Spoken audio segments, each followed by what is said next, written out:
আজকের ভিডিওটা একটা রিকোয়েস্টেড ভিডিও।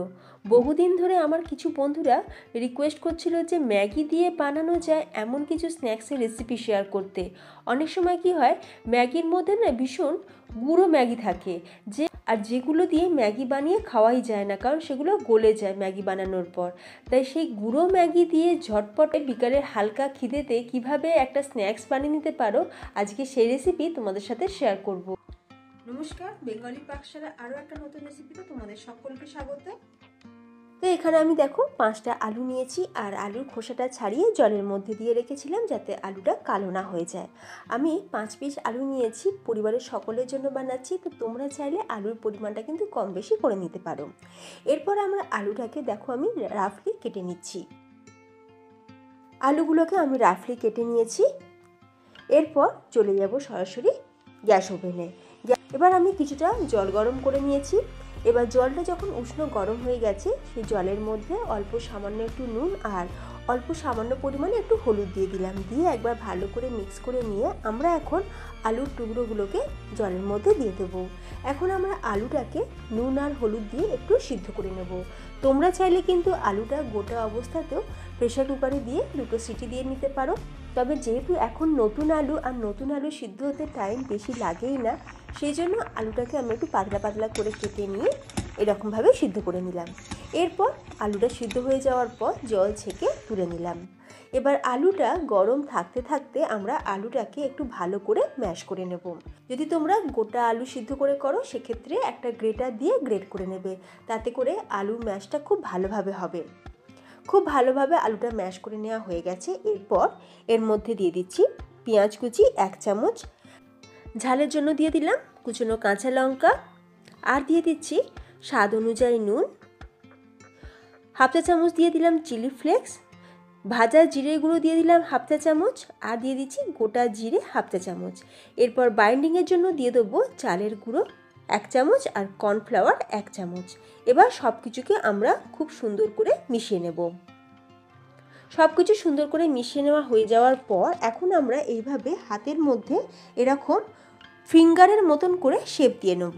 তোমরা চাইলে কিন্তু গোল শেপও দিতে পারো, তো শেপটা তোমরা তোমাদের পছন্দ অনুযায়ী দিয়ে দিতে পারো, তবে আমার কাছে এই শেপটা কিন্তু বেশি ভালো লাগে। এরপর অন্য একটা প্লেটের মধ্যে আমরা নিয়ে নিচ্ছি ম্যাগি। এখানে আমি টপ র্যামেন নিয়েছি,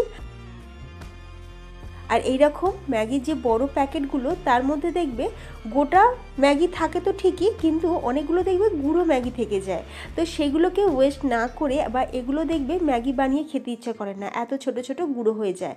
তাই এই রকম ম্যাগি দিয়ে আমি আজকে চটজলদি নাস্তাটা বানিয়ে নিচ্ছি। তো যে ম্যাগিটা গোটা ছিল সেটাকেও ভেঙে নিয়েছি, হাত দিয়ে ছোটো ছোটো টুকরো করে নিয়েছি। অন্যদিকে একটা বোলের মধ্যে নিয়ে নিচ্ছি বড় চামচে 2 চামচ বেসন, ম্যাগির যে টেস্ট মেকার সেটা দিয়ে দিলাম একটা প্যাকেট, আর দিয়ে দিচ্ছি একটা ডিম। অল্প সামান্য নুন দিয়ে খুব ভালো করে এগুলোকে প্রথমে মিশিয়ে নেব।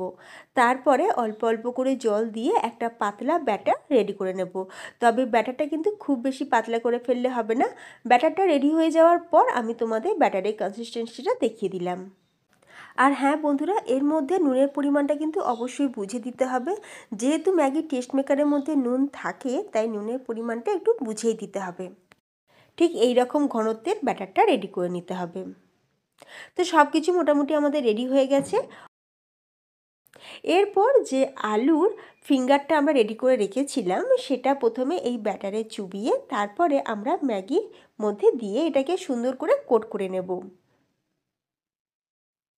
খুব সুন্দর করে দেখো ফ্রেন্ডস, কোট করে নিতে হবে। আর যেহেতু এই ব্যাটারটার মধ্যে ডিম দেওয়া আছে, খেতে কিন্তু ভীষণই ভালো হয়।